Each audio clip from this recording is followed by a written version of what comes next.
Salam restorasi. Partai Nasdem. Partai Nasdem Bersatu berjuang menang. Partai Nasdem Bersatu berjuang menang. Partai Nasdem Menang.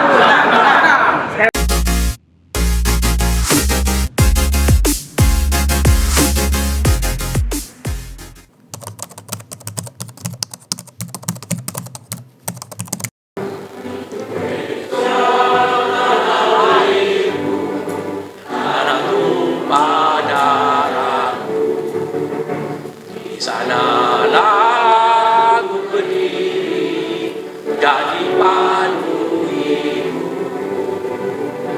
Indonesia bangsaku, bangsa dan tanah air.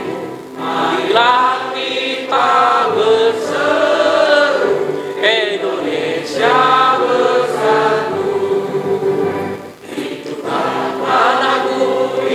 Bangsaku, bangsaku negeriku semuanya. Bangunlah jiwanya, bangunlah badannya untuk Indonesia Raya.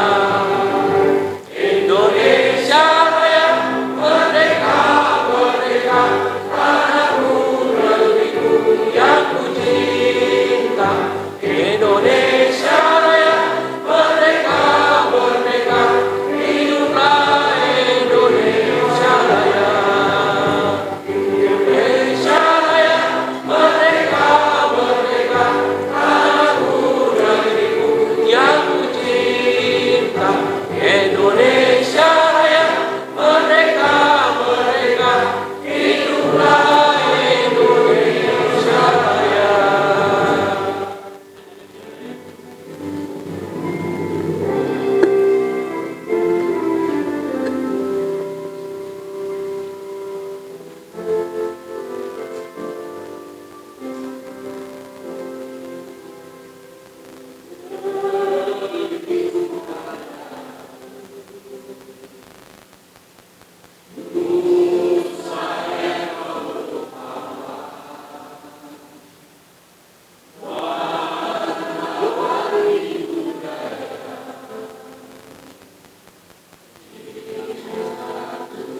sosoknya yang luar biasa yang menggerakkan ini semua, Bapak Ibu.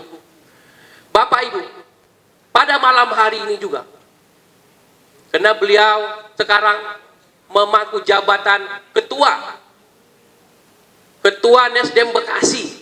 Ini luar biasa, nggak sembarangan, cuma satu Ketua Nasdem Bekasi, cuma satu, tidak ada dua. Ini luar biasa. Jadi Bapak Ibu yang sebelah kanan, sebelah kiri semuanya harus fokus, tidak ada yang megang handphone. Setuju? Handphone di silent, karena beliau ini cuma ngomong 15 menit. Tapi sangat berharga bumi dan langit, Bapak Ibu, ini luar biasa.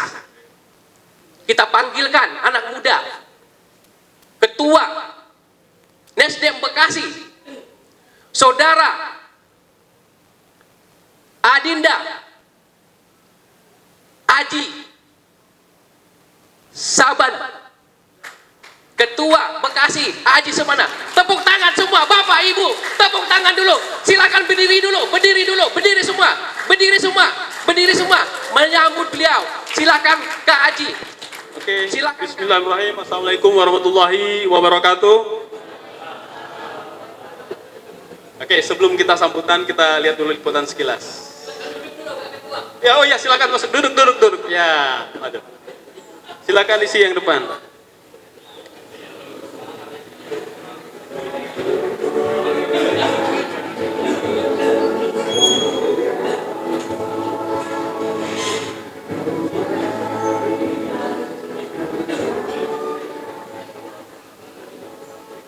Oke, cukup.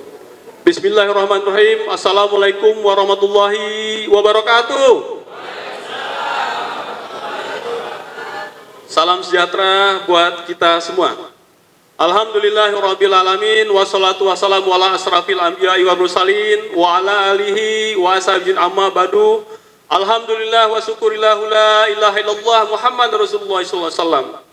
Alhamdulillah pada hari ini kita semua dalam kondisi sehat walafiat bisa hadir pada forum yang terhormat ini. Alhamdulillah kita semua di sini sehat. Di tengah pandemi di mana saudara-saudara kita telah mendahului kita, tetapi pada hari ini kita dalam kondisi sehat walafiat. Alhamdulillahirabbil alamin. Yang saya hormati pimpinan, ketua, sekretaris DPD Partai Nasdem Depok, Kasur Taman, silahkan berdiri.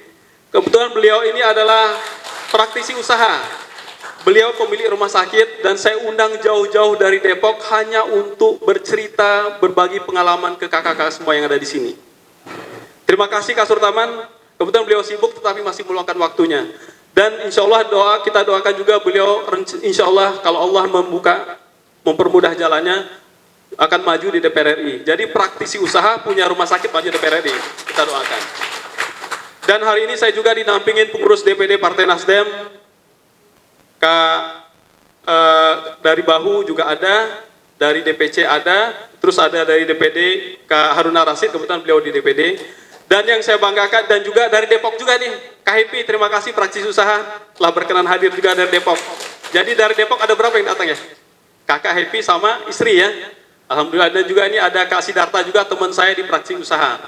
Dan yang saya banggakan dan yang luar biasa adalah Ketua DPD Komunitas UMKM Kota Bekasi. Monggo, yang terhormat nih. Ya, Kak Saprizal. Kak Saprizal juga didampingi sama teman-teman pengurus DPC dari Bantar Gebang. Mana Bantar Gebang Ketua? Oke, terima kasih. Dari Rawalumbu. Oke, berdiri Kak. Oke, terima kasih. Dari Mustika Jaya. Mana Mustika Jaya? Oke, terima kasih. Dari Bekasi Timur. Mana Bekasi Timur? Waduh, terima kasih. Terus dari Bekasi Utara. Tadi saya lihat dari Utara. Mana Utara? Oke, terima kasih. Alhamdulillah, yang mungkin yang tidak bisa sebut saya satu persatu dan semua kakak semua yang hadir pada kesempatan hari ini, tetapi buat saya adalah sebuah penghargaan luar biasa. Kita sebagai warga masyarakat harus melek politik.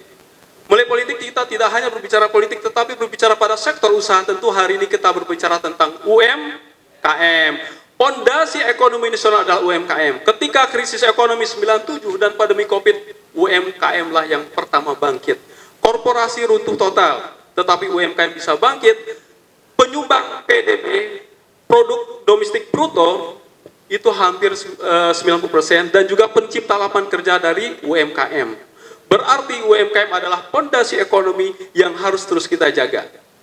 UMKM telah membantu pemerintah dalam penanggulangan pengangguran di Republik ini. Dan tentu Partai Nasdem melihat, kita tidak hanya berbicara pada konteks politik, tetapi bagaimana pemberdayaan ekonomi di UMKM. Makanya pada hari ini saya katakan, DPD Partai Nasdem akan mengukuhkan dan mendeklarasikan dan mengukuhkan komunitas usaha kecil menengah. Saya katakan, kenapa saya tidak katakan garpu? Karena ketika saya komunikasi dengan DPW, di DPW belum terbentuk struktur. Akhirnya diminta membentuk namanya Komunitas UMKM Nasdem Kota Bekasi. Jadi nanti kita akan deklarasikan Komunitas UMKM Partai Nasdem Kota Bekasi. Sepakat ya? Oke. Nah, makanya pada hari ini kita akan berbicara banyak tentang usaha. Maka saya berharap Kak Surtaman, kebetulan beliau lama di Amerika, tapi hari ini banyak di rumah sakit cerita, berbagilah testimoni tentang pembuat usaha. Kebetulan beliau dokter, spesialis kayaknya, Mars. Nah, saya pikir nanti harus bercerita banyak. Ada juga juga praktisi bisnis online, nanti cerita juga. Intinya adalah bagaimana pada forum ini kita di samping pengukuhan dan deklarasi dan pengukuhan, kita juga bisa sharing ilmu. Supaya apa? Investasi leher ke atas itu mahal. Kalau investasi pusat ke bawah, itu langsung ke spiteng. Benar nggak? Kalau yang kita makan selesai. Tetapi investasi leher ke atas ada untuk investasi ke depan buat kita semua. Makanya pengetahuan seperti ini luar biasa. Dan kita ketika kita acara hari ini, coba kita buka pikiran kita bagaimana kita menerima konsepsi pemikiran-pemikiran dari teman-teman yang telah membuktikan. Yang saya undang adalah mereka yang telah membuktikan. Jadi mereka telah melakukan, bukan akan. Dan juga di samping itu juga Partai Nasdem di Kota Bekasi, saya apresiasi dengan kakak-kakak semua yang pada hadir pada forum ini telah membantu. Semuanya udah punya KTA belum di sini? Udah Kak? Ada yang belum, ada berapa orang? Coba. Nanti kita akan bagikan semua KTA. Alhamdulillah KTA udah jadi sebelum datang ke sini Kakak, KTA-nya udah kita pastikan bahwa mereka adalah bagian dari keluarga besar Partai Nasdem. Ketika kakak-kakak semua yang pegang KTA hari ini, mereka adalah bagian dari saudara kita. Ketika ada masalah kesehatan, kita harus dampingi mereka. Orang lain yang tidak kenal pun kita dampingi kakak yang saya tidak kenal. Ketika dia bermasalah dengan kesehatan mau berobat, diminta deposit. Ketika BPJS nunggak. Mau operasi 15 juta, duit nggak ada. Orang yang tidak kenal pun kita dampingi supaya bisa gratis. Tetapi kakak-kakak semua hari ini ketika ada yang bertanya, apa sih manfaat masuk partai politik? Saya katakan, ketika Anda masuk Partai Nasdem, ketika Anda sakit hari ini, kita yang bawa ke rumah sakit ambulan gratis. Dan kita dampingi. Dan ini bukan cerita, ini adalah fakta yang telah kita lakukan. Bukan hanya satu tempat. Saya telah keliling beberapa rumah sakit dan beberapa warga yang kita dampingi. Itu adalah wujud konkret. Jangan sampai kita menjadi korban politik 5 tahunan. Masih ingat nggak? 3 bulan menjelang pemilu, semua saudara. Dari ujung ke ujung, dari gang, ada orang 3 bulan menjelang pemilu, semua saudara senyum dia. Setelah habis pemilu, handphone udah mati, susah ditemui. Terjadi nggak kira-kira? Biasa menjelang pemilu, 3 bulan itu saudara semua, yang tidak kenal, dia senyum semua. Tapi hari ini saya katakan kakak-kakak semua, kita harus melek politik. Jangan sampai korban politik, yang akhirnya ketika masyarakat butuh bantuan, siapa yang membantu? Saya melihat ketika saya hadir ke sini, orang yang pernah dia bantu, yang pernah dia coba tidak pernah hadir. Tetapi Partai Nasdem hadir bukan karena dia kenal, bukan karena kepentingan politik. Kalau berbicara kepentingan politik masih lama kakak semua, masih 2024. Tetapi karena sebagai empati kita sebagai masyarakat dan sebagai keluarga, kita dampingi mereka. Itu ada wujud nyata yang telah kita berikan, bukan akan. Kalau saya berbicara akan, itu berarti sebuah rencana. Belum tentu dieksekusi, tetapi kita telah melakukan dan hasilnya seperti ini, dan bukan satu tempat. Dari ujung ke ujung, dari Bekasi Utara sampai Bantar Gebang pun saya datang malam-malam, hanya memastikan saja. Saya turun langsung kakak-kakak semua. Kalau saya bisa, tidak bisa melalui URC bisa, tetapi saya pengen memastikan bahwa apa yang kita lakukan adalah untuk masyarakat. Tadi siang pun saya jadi narasumber di sini kakak. Ada tadi siang ada pelatihan namanya pendamping TB, tuberkulosis di sini. Kita berbicara tentang aksi kemanusiaan. Dan itu semua harus partisipasi semuanya, tidak cukup dengan pemerintah. Dan hari ini kakak semua hadir ini adalah bagian dari belajar melek politik. Jangan sampai jadi korban politik. Betul nggak? Sepakat ya?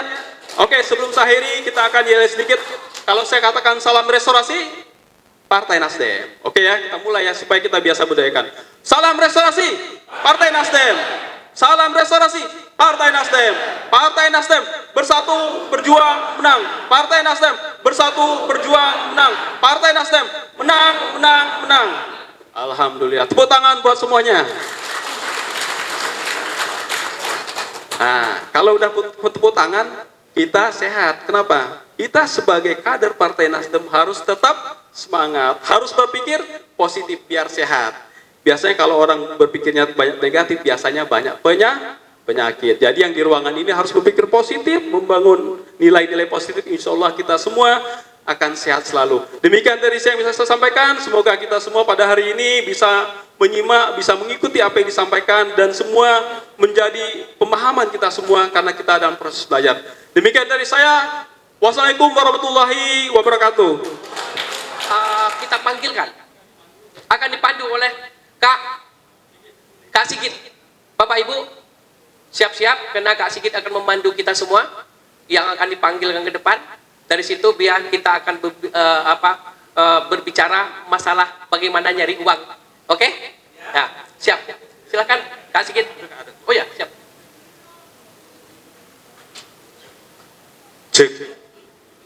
Cek 1, 2. Baik, Bapak Ibu semuanya, bagi nama-nama yang saya sebutkan dimohon untuk maju ke depan.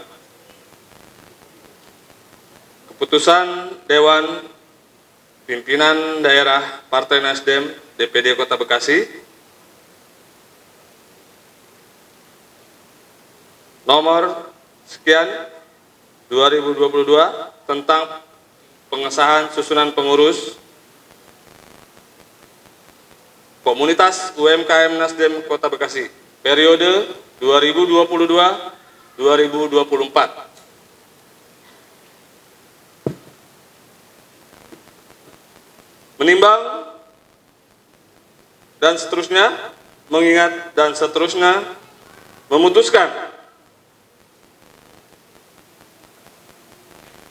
dan menetapkan susunan pengurus Komunitas UMKM Nasdem Kota Bekasi periode 2022-2024. Ketua Bapak Syafrizal, silakan ke depan, Pak. Wakil Ketua 1 Bapak Edi Zulkifli. Wakil Ketua 2 Bapak Iskandar. Wakil Ketua 3 Bapak Ali Imron. Wakil Ketua 4 Bapak Mansuri. Wakil Ketua 5 Bapak Daman Huri. Wakil Ketua 6 Bapak Syafrizal, Sarjana Hukum. Sekretaris Bapak M. Nur. Wakil Sekretaris Ibu Syarah Fadilah.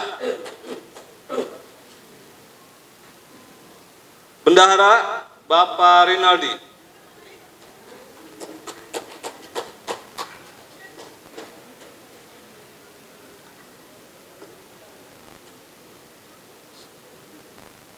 Susunan Dewan Pertimbangan Komunitas UMKM Nasdem Kota Bekasi periode 2022-2024.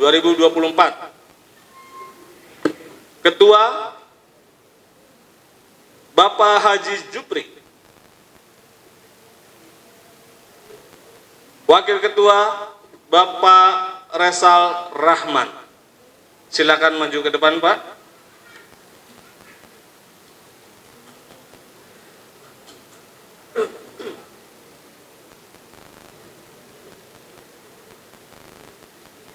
Mohon izin Kak Haji, ini untuk yang pengurus DPD sudah siap? Takutnya nggak kuat ntar. Maju aja. Oh, oke. Berarti kita lanjut ya, biar sekaligus. Oke.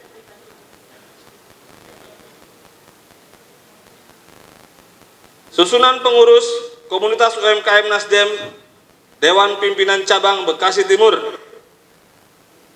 Periode 2022, periode 2024. Ketua Bapak Mariadi.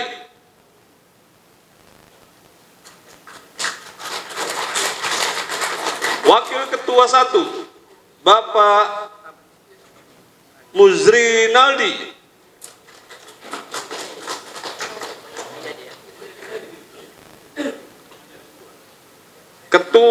Ketua Departemen Bapak Husni Mubarok. Wakil Ketua 2 Bapak Asmani. Wakil Ketua 3 Ibu Rika Damayanti. Ketua Departemen 1 Ibu Rani. Ketua Departemen 2 Bapak Ramdan Permana. Ketua Departemen 3 Ibu Imas Mulyati. Silakan Wakil Ketua 3. Oke, lanjut. Wakil Ketua 4 Bapak M. Ridwan. Ketua Departemen 1 Bapak Bagus Satrio Wibowo. Ketua Departemen 2 Bapak Aminullah. Wakil Ketua 5 Ibu Imas Mulyati. Silakan maju ke depan. Ketua Departemen 1 Bapak Rohman. Ketua Departemen 2 Bapak Wahyu As'ad.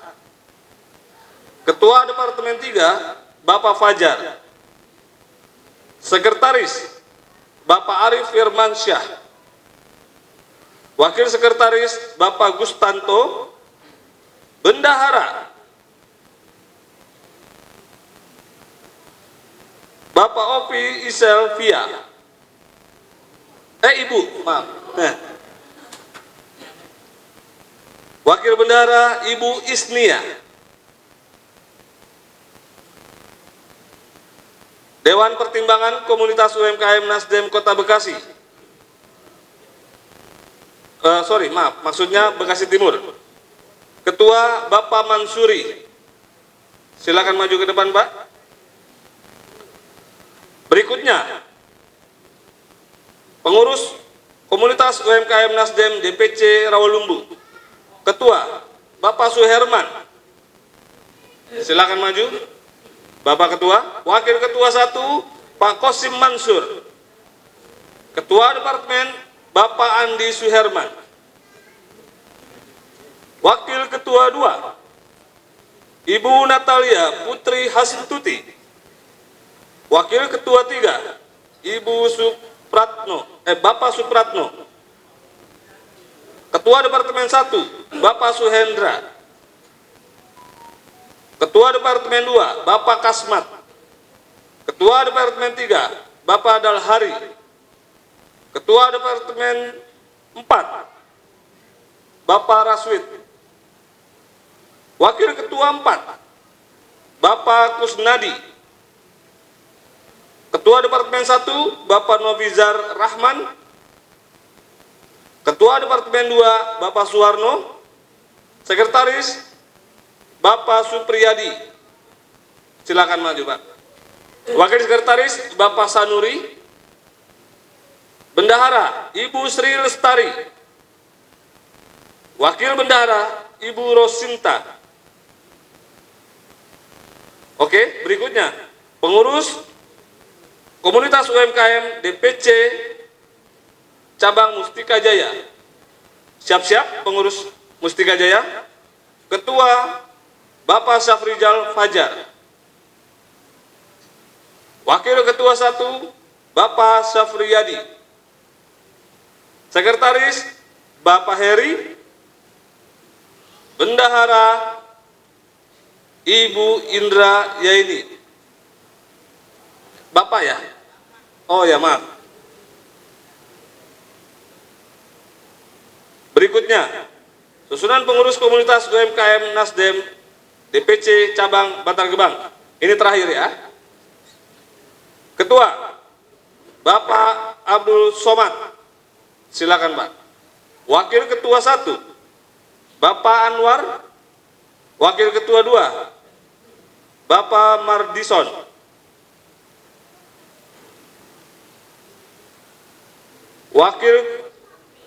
Sudah.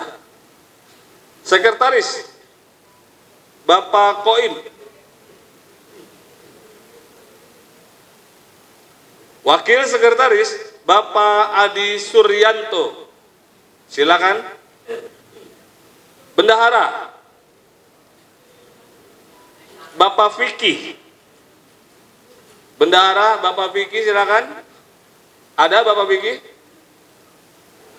Wakil Bendahara Bapak Abdul Haris ditetapkan di Bekasi pada tanggal 27 Agustus 2022. Dewan Pimpinan Daerah Partai Nasdem Kota Bekasi, Ketua Haji Ali Sabana SAB, Sekretaris Wiwit Subagio Eskom. Demikian. Assalamualaikum warahmatullahi wabarakatuh.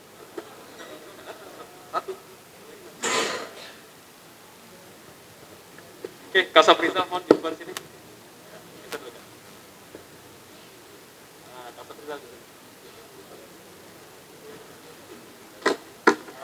Oke, satu. Oh ya, satu Bekasi Utara. Ketua Bekasi Utara. Untuk Ketua DPC Bekasi Utara, silakan Pak. Pak Haryo, silakan Pak Haryo.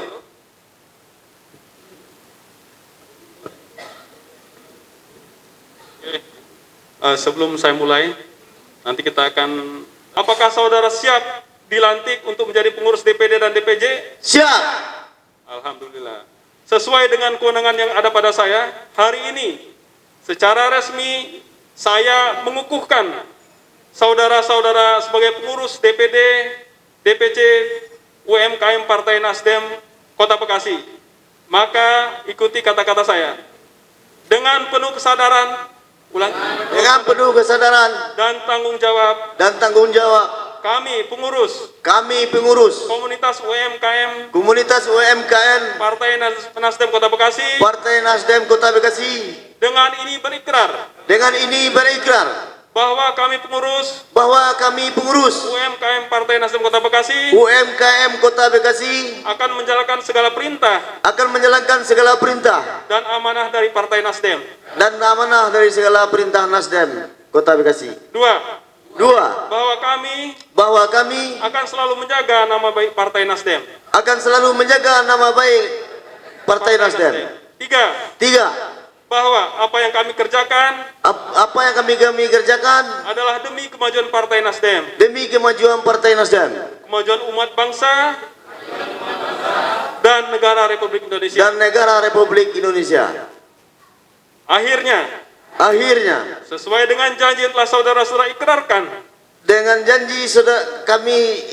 saudara ikrarkan dengan sungguh-sungguh, saya yakin saudara-saudara dapat melaksanakan tugas dan kewajiban ini. Semoga Allah Subhanahu wa taala meridhoi perjuangan kita semua. Amin. Oke, terima kasih kakak semua, dan saya akan serahkan petaka dan kibarkanlah dan birukan Kota Bekasi melalui UMKM Partai Nasdem Kota Bekasi. Siap? Siap.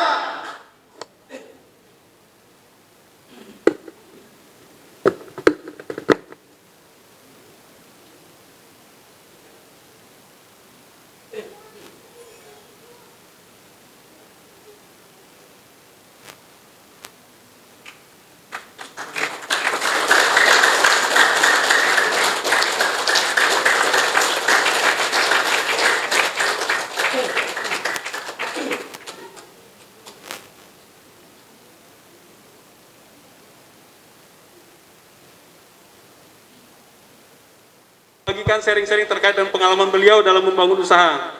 Waktu dan tempat dipersilakan. Bismillahirrahmanirrahim. Assalamualaikum warahmatullahi wabarakatuh. Jadi baiklah, Ini sebenarnya kalau kita lihat dari segi waktu, ini sudah sangat-sangat jam-jam ngantuk. Tapi saya diajak oleh kakak ketua untuk datang kemari bercerita sedikit tentang bagaimana kiat sukses berusaha. Karena pada malam hari ini ada pelantikan para pengurus UMKM. Jadi saya diundang oleh beliau. Jadi baiklah. Nama saya adalah ini. Saya namanya Dr. Sortaman Saragi. Nama saya Sortaman ini ada sejarahnya. Karena katanya saya lahir di taman. Jadi nyosor di taman disingkat Sortaman. Gitu. Kebetulan saya adalah seorang dokter. Jadi biarpun tampilannya seperti supir, nah ini tetap dokter nih sebenarnya. Ya, oke. Cuman begini, kalau saya jadi dokter, saya sekarang punya ada beberapa usaha. Dan itulah yang dimintakan oleh kakak ketua Ali Sabana untuk diceritakan di sini. Tapi mengingat waktu tinggal sedikit, maka saya mempersilahkan kepada kita mau milih topik yang mana. Pertama, saya punya usaha rumah sakit. Cerita rumah sakit masuk akal enggak? Siapa yang mau sakit ya? Oke. Kalau gitu saya ganti yang kedua.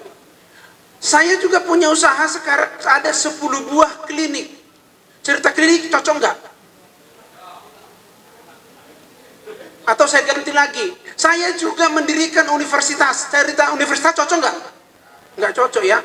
Tapi saya juga sekarang ada usaha sekolah, ada SMP, SMA, SMK. Ada di sini pebisnis sekolah? Enggak ada juga. Saya juga sekarang punya warung kopi. Cocok?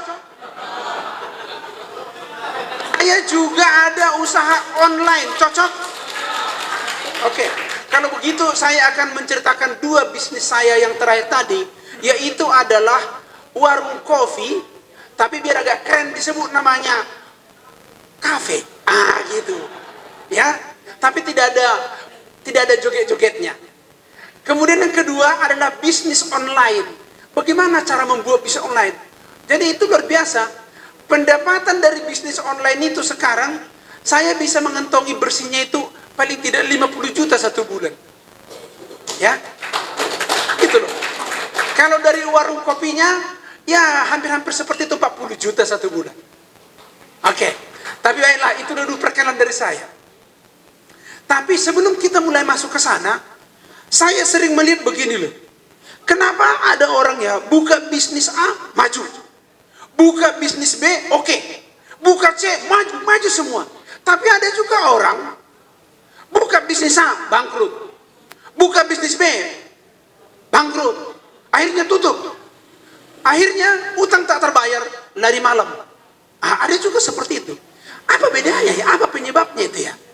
Saya kasih tahu kepada kita semua, ada kiatnya. Kalau kiat ini tidak dimiliki, hancurlah usahanya. Sama seperti berenang, ada kiatnya. Sama seperti naik sepeda, ada kiatnya. Kalau kiatnya tidak dimiliki, tidak kita kuasai, tenggelam kita waktu berenang. Bukan berarti kalau dia kurus sudah pasti ringan, enggak tenggelam. Tenggelam juga kalau enggak tahu kiatnya berenang. Begitu juga yang gemuk. Bukan berarti kalau dia sudah gemuk, gendut, wah ini mengapung ini, ada banyak angin di dalam. Tenggelam juga. Jadi oleh karena itu ada kiatnya. Dan kiatnya ini sedikit saja. Kiatnya cukup 5. Biar cepat kita bergerak ya. Jadi kita mulai dulu. Apa kiat-kiatnya? Pertama. Sebelum sampai ke sana. Ini foto saya. Kesalahan orang yang tidak sukses atau tidak berusaha adalah pertama adalah takut gagal atau takut salah. Nggak boleh takut salah, mainkan aja terus. Anak yang baru lahir tidak tahu bicara, tidak tahu berjalan, tapi jalan terus, bicara terus, lama-lama pintar seperti kita ini. Itu makanya jangan pernah takut memulai usaha. Kalau takut memulai usaha, cepat-cepatlah ke surga. Nah, di sana nggak perlu lagi punya usaha. Oke. Baik, jadi itu kesalahan paling besar dari manusia adalah takut memulai usaha. Belum ada modal, belum ada ini, belum banyak banget yang belum ada. Kalau sudah ada ngapain lagi berusaha? udah banyak duit kan nggak perlu lagi berusaha. Jadi kita lanjutlah kalau begitu. Apa tadi kiat-kiatnya itu ya? Oke. Kan? Sebelum masuk kepada kiat, rupanya setelah disurvei manusia-manusia yang ada di dunia ini, berarti Bapak Ibu ikut juga survei itu. Saya juga ikutin. Pertama, ini hasilnya. Satu-satu dulu. Satu. Ribuan usaha yang dibangun setiap hari. Tapi hanya 2,5% yang mampu bertahan. Itu harus diingat itu. Jadi kalau seandainya kita bangun usaha, hati-hati. Karena hanya 2,5% kemungkinan sukses. Dari survei. Jadi makin takut orang. Yang kedua, 95% orang sukses yang ada sekarang berasal dari orang susah. Jadi jangan takut orang susah. Saya dulu, nanti akan cerita saya sedikit tentang sejarah saya. Saya berasal dari keluarga yang sangat-sangat susah. Baru setelah saya belajar survei ini, saya percaya diri. 95% orang susah, orang sukses berasal dari orang susah. Oh, berarti udah cocok saya ini. Nah, begitu kira-kira. Ya? Oke. Yang ketiga, survei yang ketiga. 100% orang lahir tanpa baju. Tapi setelah 30 tahun, sudah ada yang kaya, ada yang tetap tidak punya baju. Wah, itu rupanya hasilnya. Jadi artinya itu berarti harus ada proaktif dari kita setiap orang. Terakhir surveinya, pendidikan, modal dari orang tua, keturunan, garis keturunan, itu tidak menjamin kesuksesan. Ada orang pendidikannya tinggi-tinggi, dompetnya kosong juga. Akhirnya dia itu melamar ke sana, melamar ke sini, pengangguran juga. Sia-sia. Ada orang yang orang tuanya kaya raya, sehingga modalnya begitu besar. Tetapi, rupanya anaknya susah. Banyak begitu? Banyak. Jadi sekali lagi, pendidikan, modal, dan keturunan bukan menjadi modal utama membuat orang jadi sukses. Bahkan dikatakan 95% orang sukses berasal dari orang susah. Kalau di antara kita ada merasa orang susah, berarti 90% jadi sukses nanti. Nah, yang susah adalah kita tidak merasa susah, kita merasa sukses, padahal masih susah. Nah, ini yang berat ya. Ini yang berat. Oke, lanjut. Ini hasil survei. Jadi oleh karena itu, supaya bisa rupanya berbisnis itu, tapi ini berbagilah saya ya. Saya tidak menggurui. Karena saya juga masih belajar bagaimana caranya gitu ya. Ada 5 kiat supaya bisa sukses. Saya sebut namanya 5K kiat sukses. Apa itu? 1. Apa keahlian yang kita punya? Ada orang ahli betul dia itu mengkerimbat rambut orang. Buka salep. Mantap. Ada orang pintar benar bikin jus. Buka usaha. Mantap. Ada orang pintar mencampur kopi, membuat kopi. Apa namanya istilahnya itu? Barista. Sukses. Tapi ada orang, apapun gak ada keahliannya. Itu. Ini yang berbahaya. Satu aja keahliannya, mengeluh dan mengeluh. Tiap hari mengeluh. Mengeluh terus. Itu berbahaya sekali. Jadi pikir-pikir, apa rupanya keahlian kita? Tapi nanti kita bahas tentang itu lebih jauh. Kedua, ada karakter kita. Ini karakter penting sekali ya. Karakter ini adalah modal utama. Kalau kita memiliki karakter buruk, siap-siap menjadi orang buruk dan hidup dalam hidup yang buruk. Jadi jangan pula nanti kalau saya mau jadi berkarakter baik, seolah-olah saya sudah kepentingan orang lain. Enggak, itu kepentingan saya. Kalau saya jadi orang baik, itu penting bagi saya. Bukan penting bagi orang. Penting bagi saya. Berkarakter baik. Jadi kalau begitu, kalau Bapak tanya sama saya, kira-kira saya ini orang berkarakter baik enggak? Wah, Bapak yang bilang ya. Oke, selanjutnya. Konsistensi. Kalau konsistensi ini kalau diterjemahkan ke dalam bahasa Indonesia, ketekunan. Ada banyak orang tidak tekun. Jangankan pekerjaan. Istrinya pun tidak tekun, dia punya istri itu ganti-ganti buatnya. Kan gitu kira-kira. Enggak tekun namanya ya. Nanti kita bahas. Berikutnya. Konsumen. Kita harus tahu siapa sebenarnya pelanggan kita. Kita harus belajar tentang pelanggan kita.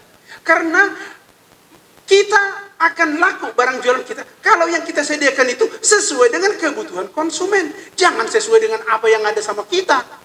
Saya misalnya, apa yang ada sama saya? Sama saya ada ilmu tentang jantung. Ini kalau saya bawa di sini untuk apa orang itu? Yang saya bawa yang dibutuhkan, makanya saya tanya tadi, Bapak Ibu butuh apa? Cerita rumah sakit? Cerita kopi? Nah, kan gitu kan? Ibu, Bapak Ibu, cerita kopi. Saya akan membahas kopi sebentar lagi. Nah, gitu. Jadi, pikirkanlah apa yang ada di lingkungan kita. Apa yang dibutuhkan orangnya? Itu dibuat usahanya. Jangan mentang-mentang di sana bikin laundry, kita juga bikin laundry di sini. Rupanya semua orang di sini sekitar kita itu semuanya tukang cuci. Yang nggak laku toh. Kan gitu, nggak pasarnya. Selanjutnya adalah terakhir, koneksi. Harus ada teman. Kalau nggak ada teman, siap-siaplah hidupnya terus susah. Tapi teman-teman yang bagaimana? Nah, itu nanti ya. Oke, kita mulai satu persatu. Setelah selesai, udah selesai nanti. Satu, keahlian. Apa keahlian kita? Jangan sampai tidak ada keahlian. Rupanya dia masuk ke UMKM. Buat apa itu UMKM kalau nggak ada keahlian? Banyak keahlian orang, tapi betul-betul dia bagus dalam keahliannya. Kalau teman saya dari Medan itu keahliannya tahu apa? Tambal ban. Saya baru ketemu sama teman saya dari Medan, kerjanya apa? Tambal ban. Saya tanya, rupanya anaknya sarjana semua. Rupanya dia betul-betul ahli dalam tambal ban. Kalau orang tambal ban itu 1 jam, kalau dia 10 menit jadi. Nah, kira-kira ada keahliannya. Kedua, kita lihatlah bagaimana bicara keahlian. Keahlian ini kita harus menguasai usaha yang bakal kita buat. Saya tidak tahu tadi, ini jenis usaha yang akan digerakkan, saya tidak tahu apa-apa saja tadi. Tapi yang jelas, jangan kerjakan yang tidak dikuasai. Itu bikin pusing dan bangkrut. Jadi kalau begitu gimana kalau saya belum ada punya yang saya kuasai? Kalau kita belum punya kuasai, maka lebih bagus kita itu lihat orang bekerja, nyontek. Inilah yang saya lihat bedanya sekolah di Indonesia dengan sekolah di luar negeri. Sekolah di Indonesia tidak boleh nyontek. Makanya kita bego terus. Sekolah di Cina, silahkan nyontek. Orang bikin pesawat, nyontek, bikin pesawat juga. Orang bikin mesin, nyontek juga. Bikin komputer, nyontek juga. Kalau kita nggak boleh nyontek, sayang. Tapi oke lah kalau di sekolah begitu. Tapi kalau dalam kehidupan sehari-hari, harus banyak nyontek. Setuju? Yang nggak nyontek, ketinggalan zaman. Ya, oke. Selanjutnya, paling tidak kita sudah pernah melakukan usaha itu, baru kita memasuki dunia usaha itu. Kalau hanya ngeliat-liat saja, udah saya juga begitu, nggak iso, nggak berhasil itu. Pernah kita jalan, paling tidak magang-magang begitu. Saya dulu sebelum saya buka klinik pertama sekali, saya magang di klinik orang tanpa dibayar. Gimana caranya ini ya? Saya tentunya saya di sana sedang nyontek. Silahkan nyontek usaha orang. Jangan merasa sudah pede, mentang-mentang ada kucuran UMKM. Rupanya ini amblas, habis semua, usia bertambah tua, stres, sayang sekali. Ya. Ketiga, jadi kita sudah tahu liku-likunya gitu loh. Pakai udah tahu liku-likunya. Jangan sampai dikerjakan rupanya nggak tahu liku-likunya. Saya pernah gagal. Kenapa saya gagal? Saya begini. Mentang-mentang saya butuh obat-obat di praktek saya langsung ambil banyak. Saya ingat teman saya, nanti ada orang yang berbisnis obat, bisa begini, bisa. Setelah saya kerjakan, nggak bisa rupanya. Bisa gagal juga kita. Jadi diselami dulu profesi itu, pekerjaan itu, baru kita berani maju ke dalam mencoba. Gitu kira-kira ya. Jangan belum pernah naik sepeda, sudah ikut perlombaan sepeda. Kira-kira dia itu nanti di mana berakhir? Di rumah sakit, bukan di finish. Gitu ya. Oke, lanjut. Mampu menjalankan sendiri. Jangan boro-boro cari karyawan. Ini saya banyak sekali anak buah saya yang saya ajari UMKM. Belum apa-apa sudah merekrut karyawan. Saya suruh dia membuka warung kopi. Saya bantu modalnya juga. Langsung merekrut karyawan. Dia sendiri nggak tahu bagaimana cara membuat kopi susu apa nggak tahu dia. Jadi maksud dia orang dimainkan orang ini dipasang ke sini, akhirnya dia dapat laba. Mana ada begitu di dunia? Kalau di surga saya tidak tahu, tapi kalau di dunia nggak ada itu. Ya. Selanjutnya, kalau udah maju baru merekrut karyawan. Berikutnya, menguasai sumber bahan dan pasar. Artinya gini, kalau kita misalnya menjual sesuatu, harus tahu kita dari mana sumber barang ini paling murah. Dan harus tahu kita kemana barang ini dijual paling laku. Jadi jangan hanya bertopang ataupun hanya bersandar kepada nasib dan takdir. Karena kalau takdir ditunggu, kita ini akan semua bangkrut. Ya, makanya jangan pernah pakai istilah-istilah orang ya. Ada istilah orang, moto hidup saya mengalir seperti air katanya. Jangan pakai itu, karena air yang mengalir selalu ke bawah, gak pernah ke atas. Jadi jangan pernah memakai moto hidup mengalir seperti air, kecomberan akhirnya. Ya, oke, lanjut. Itu keahlian. Yang kedua, karakter. Ini kesuksesan apapun usaha kita tergantung berapa banyak orang senang kepada kita, bukan kepada barang jualanmu. Karena kalau barang jualanmu dimanapun ada di depannya. Jadi harus hitung berapa banyak orang senang kepada kita. Jadi tugas daripada pengusaha UMKM, ya, tugas pengusaha UMKM adalah menambah setiap hari orang yang senang kepada dia, kepada dirinya. Karena kalau nggak senang orang kepada kita, dia tidak mau membeli barang kita. Pasti itu. Ya. Oke, kita lihat bagaimana karakter diri ini. Karakter ini adalah orang membeli jualan kita jika mereka menyenangi kita. Jadi hitung-hitung dulu, Bu. Kalau ada ibu tukang berantem, jangan buka usaha. Kalau ada bapak-bapak banyak musuhnya, jangan buka usaha. Lebih bagus pindah tempat dulu di sana jadi baik-baik dulu, baru buka usaha. Ya, gitu, hijrah dulu. Cara membuat orang senang kepada kita gimana caranya? Satu, senangi orang itu pertama dulu. Sama seperti pacaran. Bagaimana supaya senang itu cewek sama saya, atau kalau dia cewek cowok kepada saya katanya, senangi orangnya. Datang dia disapa, disenyumin, kan gitu. Kalau kita diam-diam, maunya senang dia sama saya, maunya senang saya sholat dulu ini biar senang dia sama saya, yang nggak tahu dia bagaimana caranya. Jadi senangi orang, senyumin orang, sapa orang, jadikan orang di sekitar kita menjadi sahabat akrab kita. Lanjut. Terus udah sama itu semua. Terus senyumin orang. Jangan pernah mematahkan semangat orang. Jangan pernah mengkick orang. Biarpun dia salah, biarkan salahnya dia menanggung dosanya. Senyum saja terus. Itulah kalau mau jadi pengusaha. Itu makanya kalau orang Tionghoa bilang, kalau Anda tidak bisa senyum kepada semua orang, jangan pernah buka usaha. Harus bisa senyum. Ya. Oke, lanjut. Jangan pernah mempermalukan. Kalaupun kita dilukain perasaan hati kita, udah maafkan aja. Itu aja. Ya, lanjut. Itu karakter. Yang ketiga. Ini udah mau selesai. Sabar. Konsistensi. Kita tidak boleh panas-panas tai ayam. Tidak boleh hangat-hangat kuku.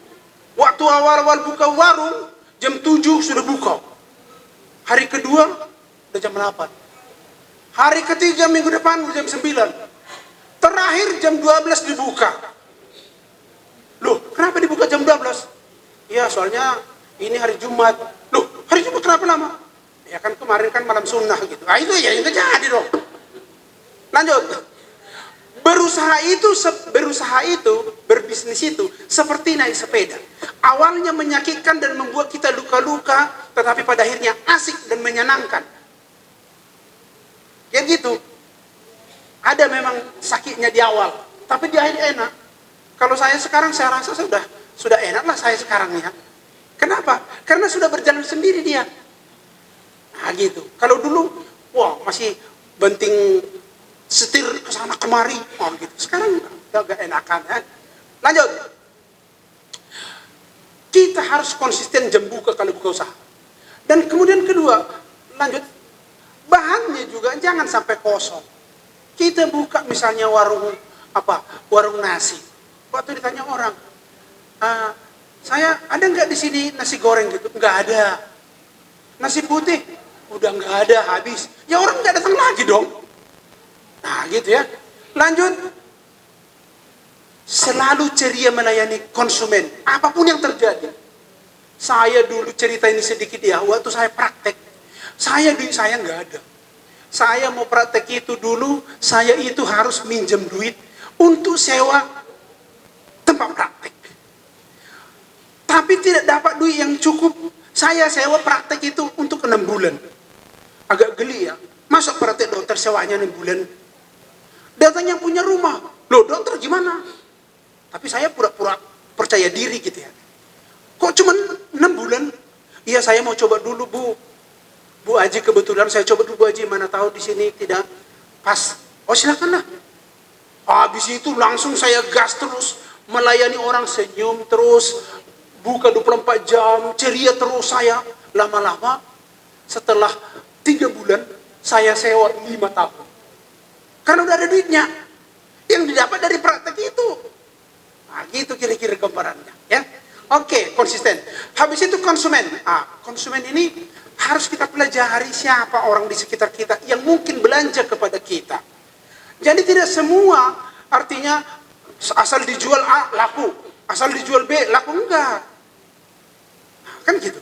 Contohnya, kalau keluarga di sana itu masih keluarga muda di perumahan-perumahan baru, biasanya itu anaknya masih kecil-kecil, susu laku. Nah, kan kira-kira begitu. Tapi kalau sudah orang-orang tua, gitu ya, orang-orang tua, remason laku. Nah, gitu, tahu remason? Pegal-pegal gitu, itu laku itu. Jadi harus dilihat bagaimana kira-kira konsumen kita. Jadi jangan asal dijualin. Tapi kalau banyak anak indekos, anak kos, kuliah-kuliahan, Indomie laku. Buatlah warung Indomie di situ. Itu, jadi dibaca. Selanjutnya, kita tujuan usaha jangan lupa ya, memenuhi kebutuhan orang. Harus itu prinsipnya. Asal ada kita buka usaha, harus ingat ini memenuhi kebutuhan orang. Apa kebutuhan orang kita lihat, itulah mau kita penuhi.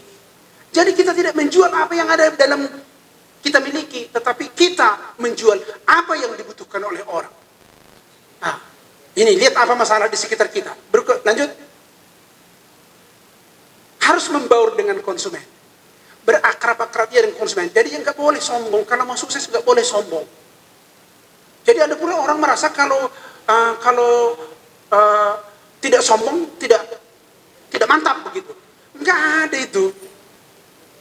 Saya melihat ya, saya asal bertemu dengan orang-orang gitu ya, saya lihat gini. Kalau dia orang kaya, ingin kelihatan sederhana. Tapi kalau dia orang sederhana, ingin kelihatan kaya, sampai pakai imitasi, gitu. Jadi beda.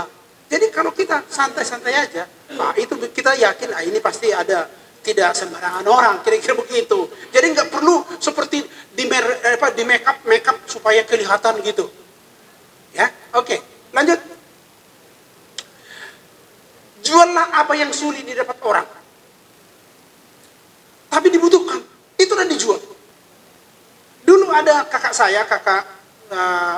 waktu dulu ya di Jakarta, yang paling sulit dulu bagi mereka sekitar di sana adalah membayar rekening listrik, karena harus antri ke kantor pembayaran. Akhirnya dibawanya kartu namanya, disebar kepada semua orang, dia bisa. Yang penting dibayar ongkosnya sebesar ongkos yang dibutuhkannya ke kantor pembayaran. Tapi karena dia setiap hari ada 100 di bawahnya, maka gajinya lebih besar daripada gaji pegawai negeri. Kira-kira begitu. Lihat apa masalah di sekitar kita. Itu namanya konsumen. Oke, lanjut. Jadi lanjut.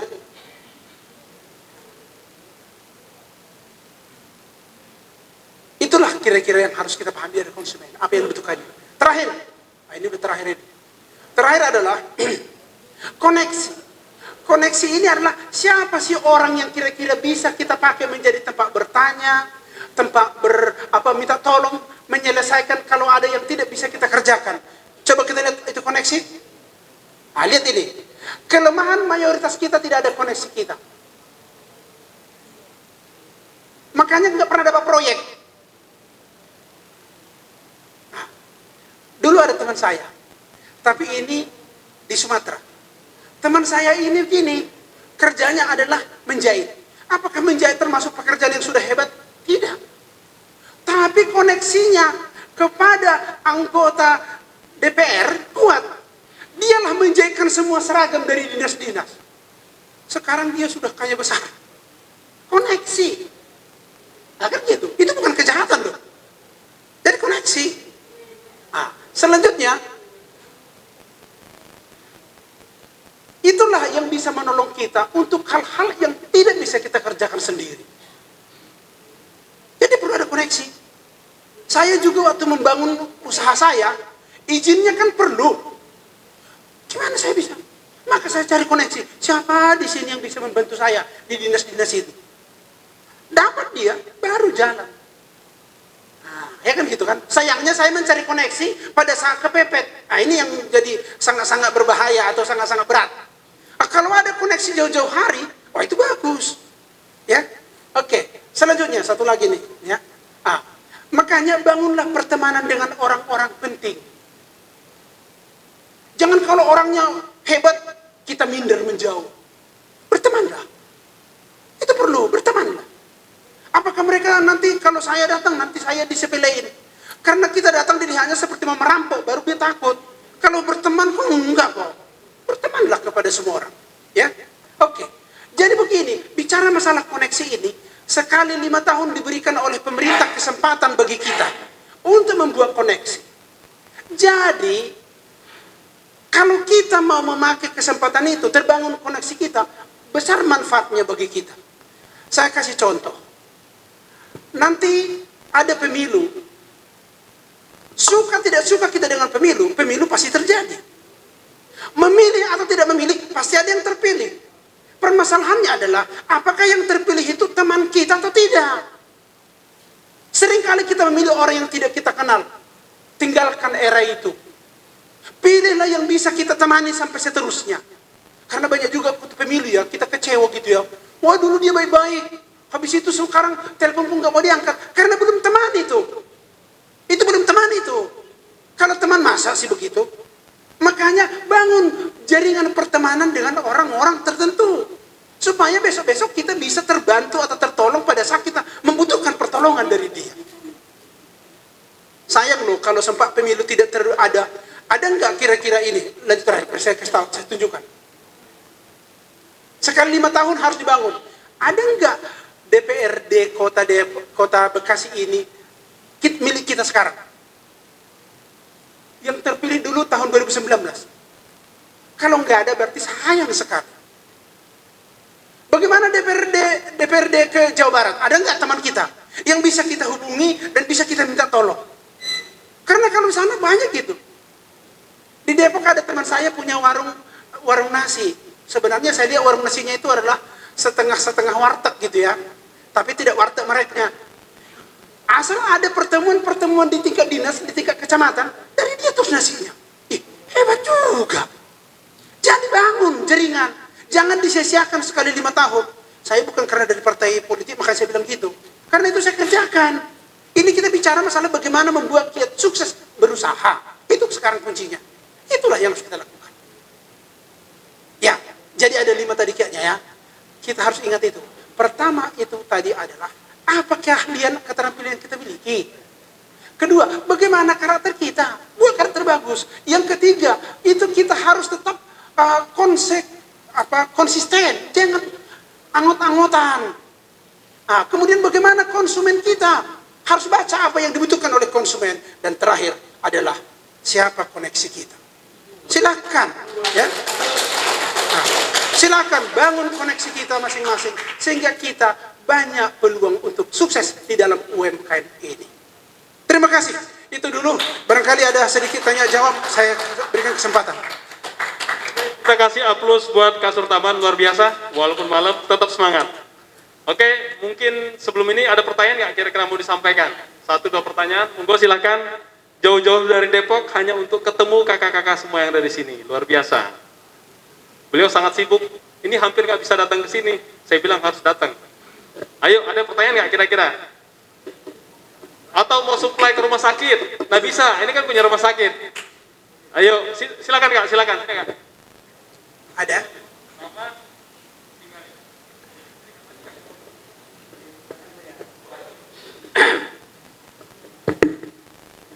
Assalamualaikum warahmatullahi wabarakatuh. Nama saya Indra Imrat. Datang ke tempat ini atas ajakan Ketua Komunitas UMKM. Saya juga termasuk pelaku UMKM. Yang saya tanyakan kepada Bapak Saragi, Bapak Saragi, Ya. yang luar biasa tadi penjelasannya. Begini. Kondisi UMKM sekarang, baik di Kota Bekasi atau di mana saja di seluruh Indonesia, berada dalam tekanan. Dalam tekanan apa? Dalam tekanan harga. Harga, kalau dia punya barang, dia menjual, harga murah. Itu satu. Kalau dia membeli barang, harga mahal, nggak terjangkau. Nah, bagaimana ini, apa obatnya ini? Agar UMKM ini usahanya itu stabil, tidak berada dalam fluktuasi harga yang tinggi itu, dan harga bisa lebih stabil. Terima kasih. Ya. Terima kasih. Ayo. Saya kira saya jawab ini, nanti baru saya ceritakan juga pengalaman warung kopi saya sama bisnis online saya. Jadi begini, kalau bicara masalah soal tadi ada harga, makanya begini, usaha itu harus usaha yang kita kuasai. Dan barangnya itu bukan barang impor. Itu tidak kita kuasai impor itu. Bagaimana kita mau usaha harga barang yang diimpor? Tapi kalau barang itu barang yang ada di sekitar kita, pasti kita bisa menguasainya. Itu dulu. Makanya jangan membayangkan UMKM kita itu rupanya tarafnya taraf nasional. Terlalu jauh. Tak usah ke sana. Biar nanti itu berkembang ke sana. Saya juga dulu mempunyai usaha, pertama-tama itu adalah praktek dokter. Walaupun lama-lama menjadi rumah sakit, lama-lama juga bangun kampusnya. Tapi awalnya gitu ya. Jadi kita ikuti iramanya dulu. Saat kecil, berpikirlah lingkup kecil. Kalau udah sampai besar, baru berpikir lebih besar lagi. Jadi sekali lagi, jangan terlalu terbayang hal-hal yang ada di sana. Yang besar-besar, bagaimana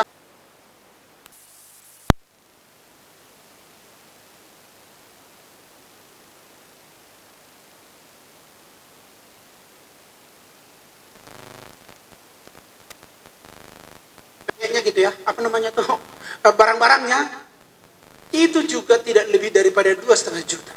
Saya tahu, berarti 5 juta sudah bisa orang memulai bisnis. Real. Tapi sukses enggak? Enggak. Kenapa enggak? Karena keahlian dia membuat adonan jualannya itu belum mantap.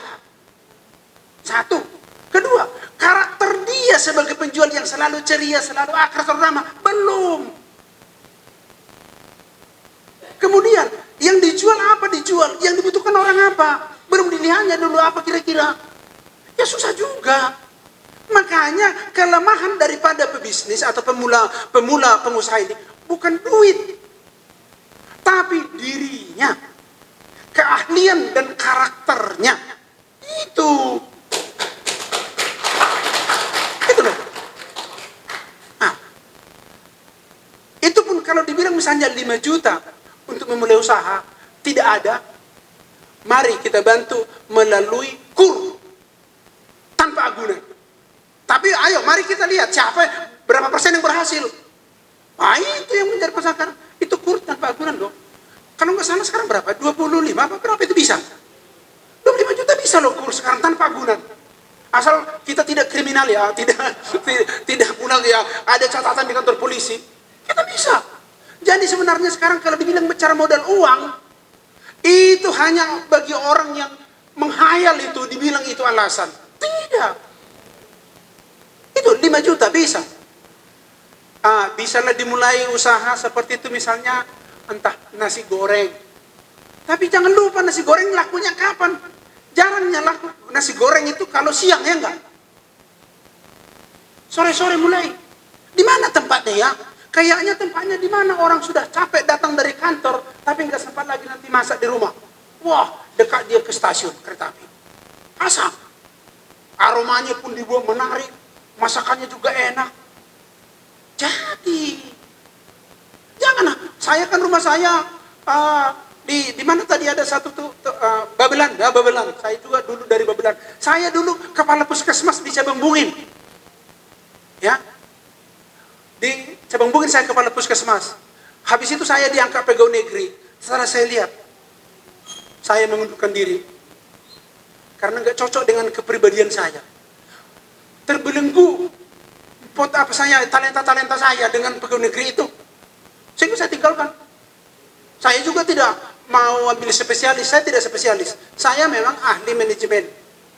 Ya, saya ahli manajemen. Jadi waktu itu saya menggeluti. Teman-teman saya ambil spesialis, saya enggak. Tapi saya enggak kalah pendapatan dengan mereka. Saya bangun sekarang ada 10 klinik. Satu rumah sakit, 10 kliniknya.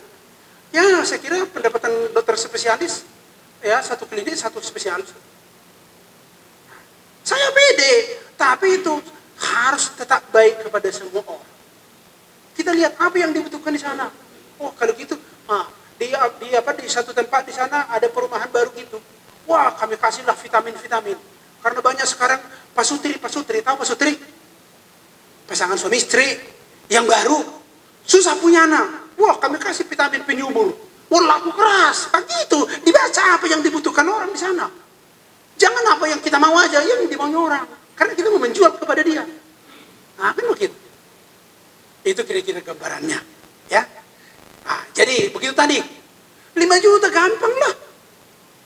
Nanti kita bicara sama ketua DPD di sini, kita hubungi kepada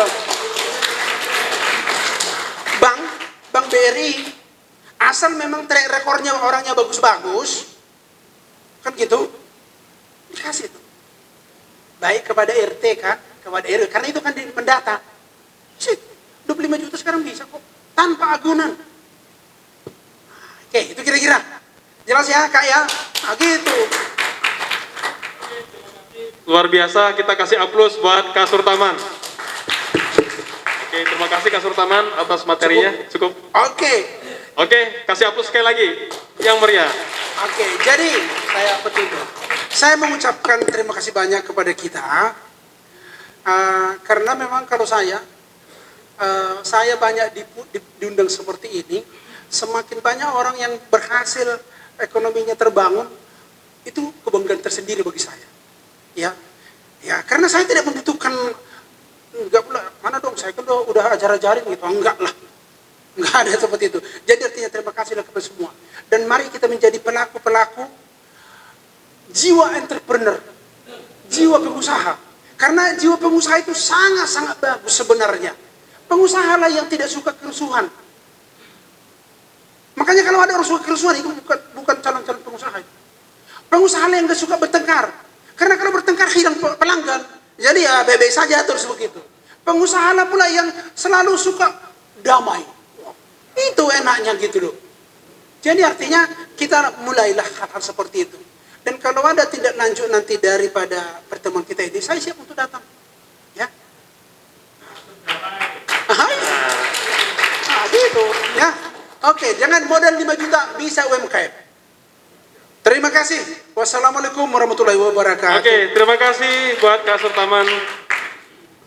Oke, tadi telah dijelaskan tentang usaha, nanti mungkin materi lain waktu, nanti kita undang palan perbankan. Emang ada rencana mengakses permodalan terkait dengan bagaimana mengakses modal, dan bagaimana pemasaran, dan juga packing. Nanti lain waktu kita atur kembali, mungkin 2 bulan atau kapan. Pertemuan hari ini harus terus kita lakukan, jadi investasi layar ke atas dan membangun networking atau koneksi. Betul nggak? Semakin banyak koneksi kita, kalau kita katanya kalau berteman dengan minyak wangi, pengusaha minyak wangi jadi wangi. Kita berteman dengan pengusaha minimal dapat spirit usahanya, betul ya? Oke. Dan satu materi lagi penutup, kita akan panggil orang luar biasa yaitu Kak Happy. Beliau juga dari Depok nih, pelaku usaha bisnis online. Waktu dan tempat mungkin kita akan tutup setelah usaha ini. Terima kasih Kak Happy. Monggo aplaus buat Kak Happy. Ya, kebetulan masuk Nasdemnya baru juga, baru berapa hari yang lalu ya. Buat KTA di kita datang di sini, ternyata warga Depok. Dan mereka pun berkenan untuk berbagi ilmu. Oke, silakan. Ya, bismillahirrahmanirrahim. Assalamualaikum warahmatullahi wabarakatuh. Selamat malam dan semangat pagi semuanya. Ya, salam restorasi Partai Nasdem. Bagaimana mau naik income-nya jam sini sudah ngantuk. Kebanyakan tidur. Betul. Sementara argo rumah tangga tidak pernah tidur. Bergairah. Saya melihat meminjam nama Pak Dokter tadi. Ini Saragi. Kenapa beliau sukses? Kenapa beliau menjadi orang hebat? Punya rumah sakit, punya klinik dan lain sebagainya. Saya lihat dia namanya Saragi. Apa itu Saragi? Mohon maaf Pak Dokter. Saragi itu selalu bergairah dan gigih. Apa itu Saragi? Selalu bergairah dan gigih. Wajar beliau sukses. Selalu bergairah, selalu gigih dalam kondisi apapun. Itulah salah satu cikal bakal orang sukses. Tepuk tangan untuk Dokter Saragi kita yang luar biasa.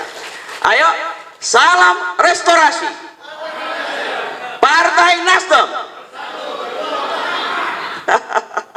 Ini tipis harapan saya. Bersatu berjuang menang. Berdiri dong. Betul? Semangat. Ya, karena ada dua kemungkinan tidak berdiri itu dokter. Pertama sedang hamil muda, mohon maaf nggak usah berdiri. Ya, yang kedua sedang kambuh ambeien, ya janganlah berdiri.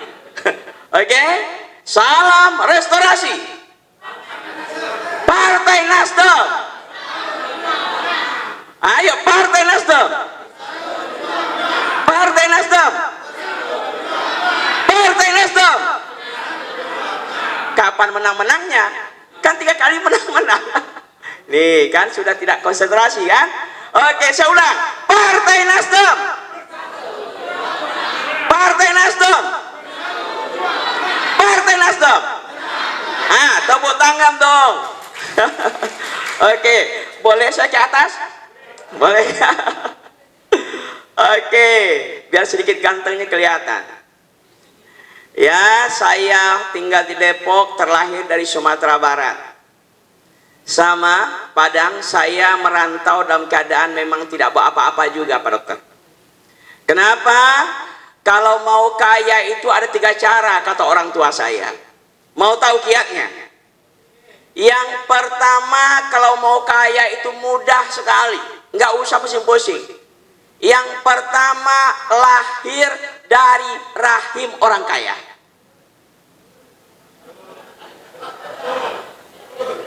Ini betul tidak ini?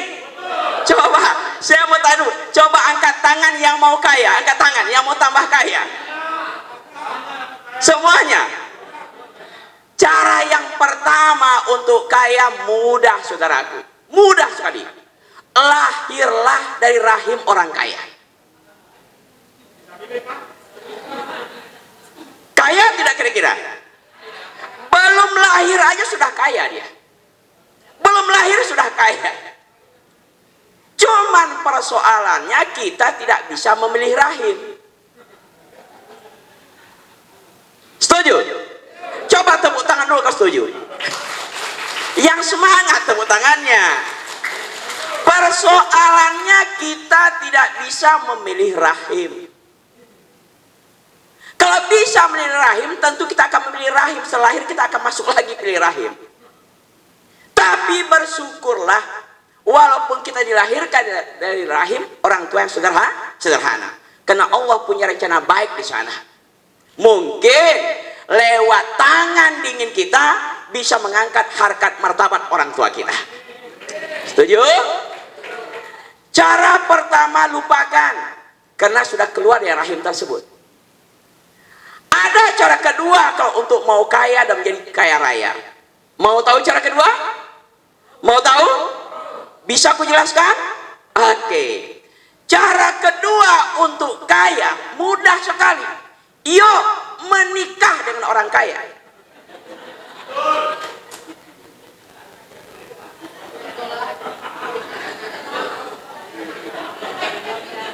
Ini kenapa heboh ini? Orang kayanya tidak mau. Cara kedua untuk kaya mudah. Segeralah menikah dengan orang kaya. Selesai ijab kabul biasanya langsung dia kaya. Kalau pasangannya punya rumah mewah, langsung dia masuk rumah mewah. Betul? Kalau pasangannya punya mobil mewah, langsung dia naik mobil mewah. Selesai ijab kabul. Cuman masalah kedua, kita sudah terlanjur menikah. Ini masalah lagi. Tidak mungkinlah rumah tangga ini kita hancurkan. Pernikahan kita bubarkan karena ingin menikah dengan orang kaya. Nggak mungkin kan? Nggak mungkin. Rata-rata orang kaya menikahkan anaknya dengan orang kaya juga. Maka terjadilah kaya turunan. Orang susah biasanya menikahkan anaknya dengan orang, maka terjadilah susah turunan. Betul? Jadi nggak mungkin lagi menikah dengan orang kaya. Kita sudah tahu menikah. Lagian pun kalau mau berpisah, siapa yang mau menikahi kita? Setuju? Dua cara sudah lewat. Lahir di rahim orang kaya, sudah terlanjur lahir. Mau menikah dengan orang kaya, sudah terlanjur berumah tangga. Pupus sudah harapan untuk kaya. Rasanya berat. Tapi ada cara ketiga. Siap dengan cara ketiga? Siap?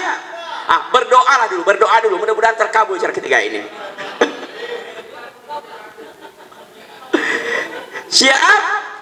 Cara ketiga untuk kaya, saudaraku, yaitu meniru cara orang kaya, mencontek cara orang kaya, belajar dengan orang kaya, berguru dengan orang kaya, berpikir seperti orang kaya berpikir. Cara ketiga itu hanya meniru cara orang kaya, bersikap seperti orang kaya, berpikir seperti orang kaya berpikir. Karena yang dipikirkan orang kaya ada 5. Pertama, memikirkan kekayaan. Setuju? Orang susah berpikir tentang kesusahan. Betul tidak ini, saudara? Kalau betul, tepuk tangan, saudara. Orang kaya berpikir tentang kekayaan. Pikiranmu adalah bagian dari doamu. Apa yang engkau pikirkan, cenderung itu yang akan engkau dapatkan. Kenapa orang kaya tambah kaya? Karena orang kaya selalu berpikir tentang kekayaan. Wajar dia tambah kaya. Di sebelah orang susah, mikir dari pagi sampai malam kesusahan. Wajar tambah susah hidupnya. Setuju? Setuju?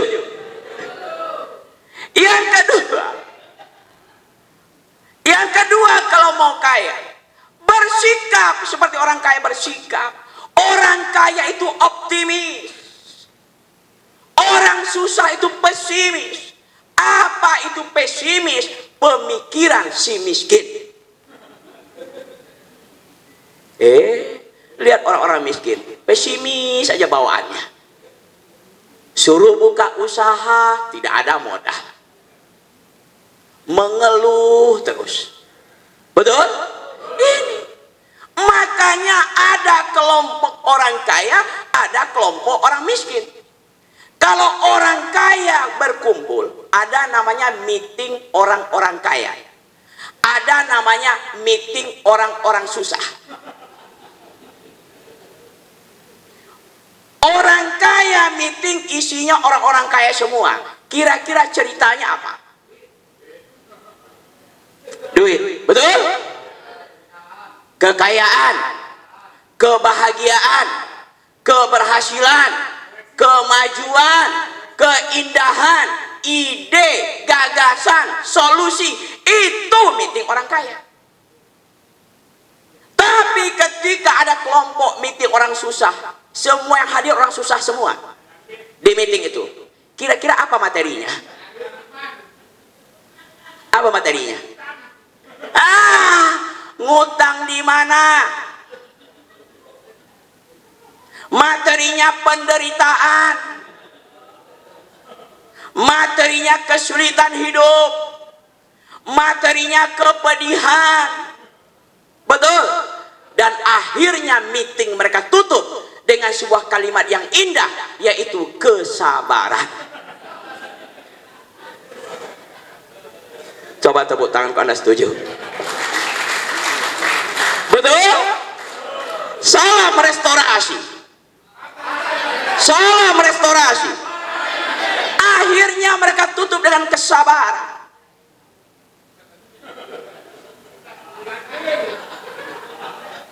Masa depanmu dimulai dari ucapanmu, ada di Al-Quran. Masa depanmu dimulai dari ucapanmu. Apa yang sering engkau ucapkan, cenderung itulah yang akan terjadi untuk hidupmu. Ketika engkau mengatakan bodoh pada anakmu, maka anakmu akan bodoh pada akhirnya. Kalau engkau sering berucap susah, maka susahlah hidupmu pada akhirnya. Setuju? Maka mulai hari ini, malam ini, anggota-anggota Nasdem, yuk berhenti bicara kesusahan. Mari bicara kemajuan, mari bicara persatuan, dan mari bicara kemenangan ekonomi. Perubahan. Lihat Pak Dokter, gairah. Pak Dokter saja sudah kaya, tepuk tangannya maksimal. Lah ini dia belum kaya. Kapan mau kayanya? Coba tepuk tangan dulu.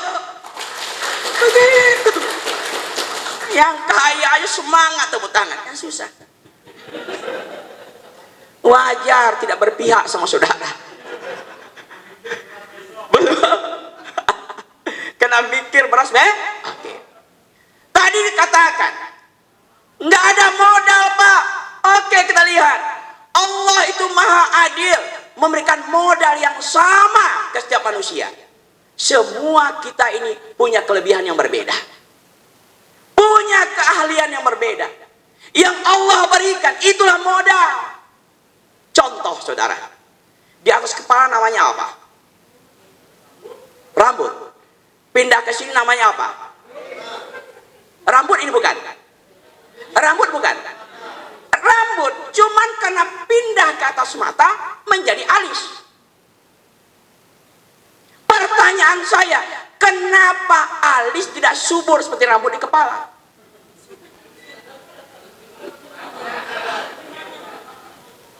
Karena itulah keajaiban yang Allah berikan.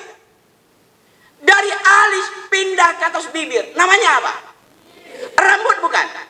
Karena pindah tempat ganti nama. Betul Pak Dokter?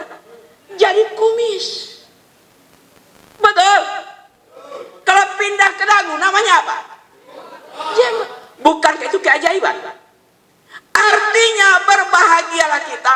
Sebenarnya Allah, Tuhan yang Maha Esa, sudah memberikan di setiap diri kita itu kelebihan-kelebihan yang tidak dimiliki oleh orang lain.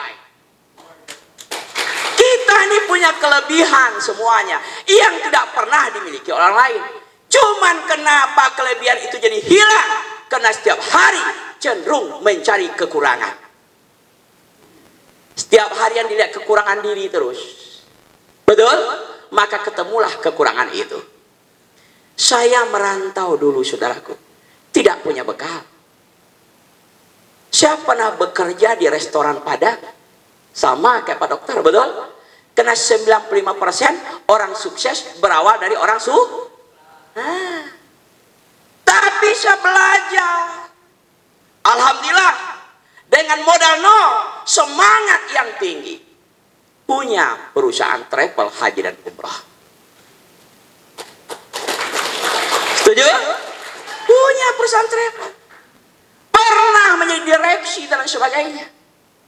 Punya beberapa perusahaan dan hari ini dipakai sebagai speaker di beberapa perusahaan-perusahaan network marketing dan perusahaan-perusahaan konvensional. Saya setuju. Sekolah tinggi tidak menjamin orang sukses. Betul tidak? Karena banyak orang sekolah tinggi kandas hidupnya hari ini. Karena karakternya. Gelar tidak menjamin orang sukses. Gelar tidak menjamin orang punya uang. Banyak orang punya gelar tidak punya uang hari ini. Namun orang punya uang pasti akhirnya dia punya gelar. Setuju? Saudara mau cari uang cari gelar. Cari uang cari gelar. Kalau cari gelar tetanggaku banyak tuh gelarnya, nggak punya uang dia. Carilah uang, karena uang akan membuat Anda akhirnya punya gelar. Betul? Nah, cari uang. Siap nggak cari uang kita? Setuju nggak bicara uang? Saya suka dengan uang. Akhirnya saya menjalankan usaha atau bisnis. Kayak Pak Dokter tadi. Sekarang mau jelasin apa ini? Tergantung request. Mau bicara tentang konsep motivator, mungkin nggak pas lah malam hari ini. Tergantung modalnya, modal suara dan belajar. Mau bicara travel haji umroh, besar modalnya, betul? Dan saya mau berbicara hukum ekonomi Adam Smith dengan modal sekecil-kecilnya bisa mendapatkan untung yang sebesar-besarnya. Itulah prinsip ekonomi yang kita jalankan. Cocok untuk UMKM. Cuman kenapa para UMKM kandas? Karena tidak ada ilmu di sana. Mereka hanya punya semangat, latahan. Betul. Orang buka laundry, dia buka laundry juga. Kata Pak Dokter, latahan, usaha latahan. Tidak punya ilmu, hanya punya semangat. Orang yang punya semangat tanpa ilmu, itu adalah kebodohan yang paling mulia. Semangat tanpa ilmu. Orang punya ilmu tanpa semangat adalah kemalasan yang abadi. Tapi orang sukses, dia punya semangat, dia punya ilmu. Kita semua sudah punya semangat, betul tidak? Coba saya tes dulu semangatnya dengan tepuk tangan. Oh, masih ada 7 orang yang tidak mau tepuk tangan. Coba tepuk tangan dulu. 3 orang yang tidak tepuk tangan. Coba lebih keras. Lebih keras. Lebih keras. Lebih semangat. Salam restorasi. Ilmu. Hari ini saya membangun satu konsep bisnis dengan modal 275.000. Lebih kecil lagi. Lebih kecil lagi modalnya. Tapi tahukah saudara? Tadi di luar sana ada seorang nenek. Tadi minum kopi di sana. Seorang nenek. Mas Aji juga kenal. Betul? Seorang nenek menjalankan usaha ini dengan modal kurang dari 300.000, hari ini punya income 36 juta satu hari. Seorang nenek, masa kalah bagi yang kita? 1 bulan 1 miliar dia dapatkan. Modalnya apa? 275.000. Ditambah apa? Semangat. Ditambah ilmu. Ditambah dengan lidah dan ludah yang kamu punya. Gunakan lidahmu untuk berbicara. Setuju? Gunakan ilmu. Punya dia. Pakok dan punya koneksi. Pertanyaannya, saudara mau tidak seperti itu? Tidak ada alasan sulit, saudara. Tidak ada. Tidak ada kemiskinan. Allah tidak menciptakan kemiskinan. Allah memberikan kekayaan dan kecukupan. Tidak ada kemiskinan di sana. Betul tidak? Lawan bahagia apa? Menderita. Lawan kaya, kecukupan, bukan kemiskinan. Di Al-Quran tidak ada kemiskinan, yang ada kekayaan dan kecukupan. Kalau kita miskin, bukan salah Tuhan, salah kita sendiri. Setuju? Kenapa? Kita nggak mau menjalankan usaha yang kita senangi, yang kita pahami, selalu ikut-ikutan. Ilmu 275.000. Kalau itu dimainkan, rasa-rasanya di ruangan ini lebih uangnya di 5 juta semua. Lebih 5 juta. Cuman masalahnya, kata Pak Dokter tadi, tidak berani mencoba. Banyak analisa, takut gagal, bertanya sama orang tidak mengerti. Betul? Itu persoalannya. 275.000, Anda bisa punya usaha online. Anda bisa punya bisnis. Anda menjadi seorang pengusaha. Dan dengan 275.000 tadi, insya Allah harkat dan martabat ekonomi kita terangkat hanya dalam hitungan kurang dari 1 tahun. Tentu ada ilmunya. Oh, betul? Tentu ada. Siap tidak? Siap tidak? Oke. Saya kasih waktu 10 menit lagi. Tolong angkat tangan yang kira-kira ingin tambah kaya. Yang ingin tambah kaya. Yang sudah cukup kaya nggak usah angkat tangan. Mudah-mudahan yang angkat tangan dikabulkan sama Allah Subhanahu wa taala.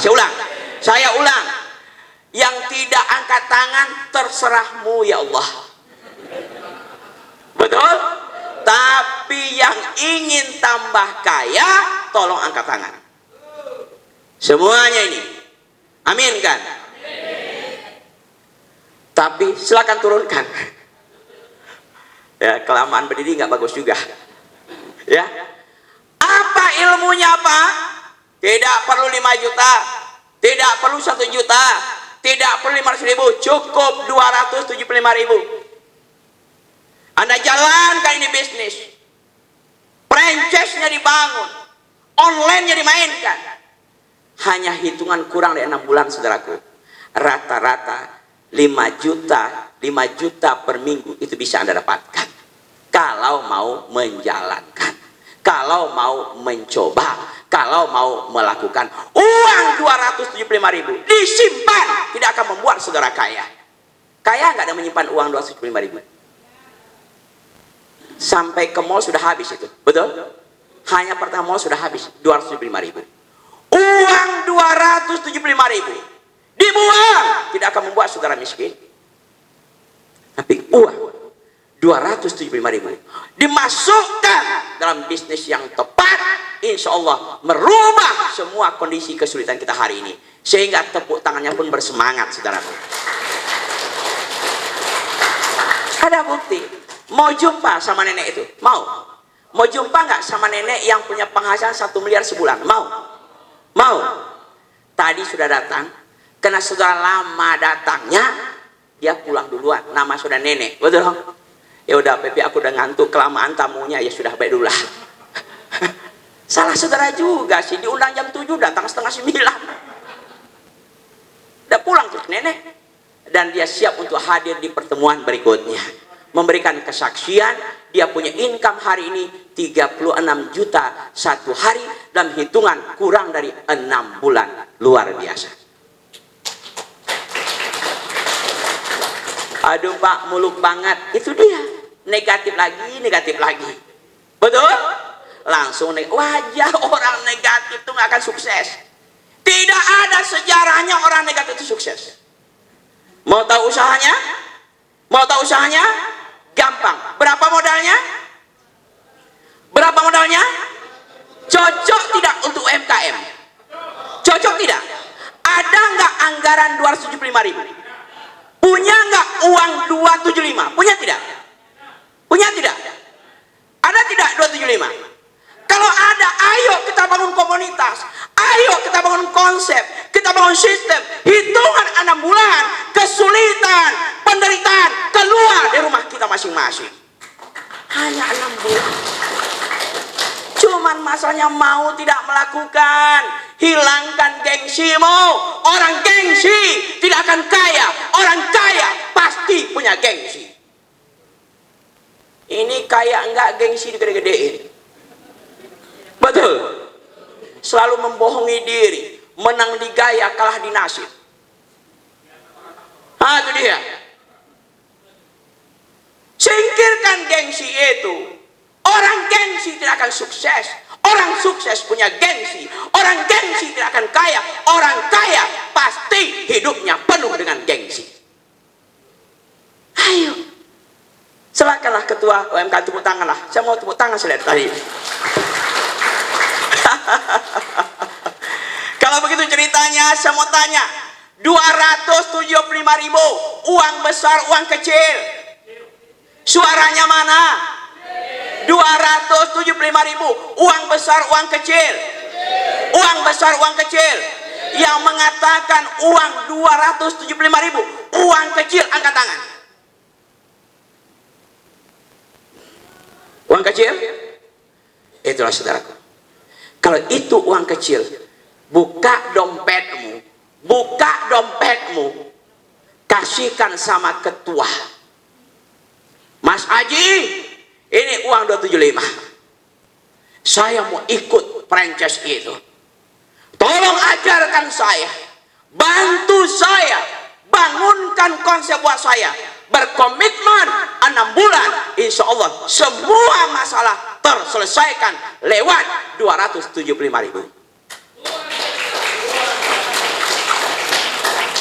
Dan mudah-mudahan ya ada pendidikannya. Orang kaya itu punya sekolah, orang miskin juga punya sekolah. Betul? Cuman materi sekolahnya beda-beda. Oke? Siap kita mulai? Siap? Semangat? Semangat? Salam restorasi. Jangan bikin malu ketua kita. Semangat dong Partai Nasdem. Saya aja anggota baru semangat. Betul? Saya ulang. Salam restorasi. Partai Nasdem. Tipis harapanku. Bersatu, berjuang, menang. Partai Nasdem. Partai Nasdem. Partai Nasdem. Belum kompak. Di sana menang-menang, di sini bersatu berjuang. Enggak kompak. Enggak ada persatuan. Betul? Saudaraku, jadi modalnya 275.000. Insya Allah ekonomi kita akan terangkat. Hubungi ketua kita, yaitu Bapak Haji Ali Sabana. Tepuk tangan. Siap menghubungi beliau? Siap? Yang mau ikut usahanya, yang mau ikut franchise-nya, yang mau ikut bisnis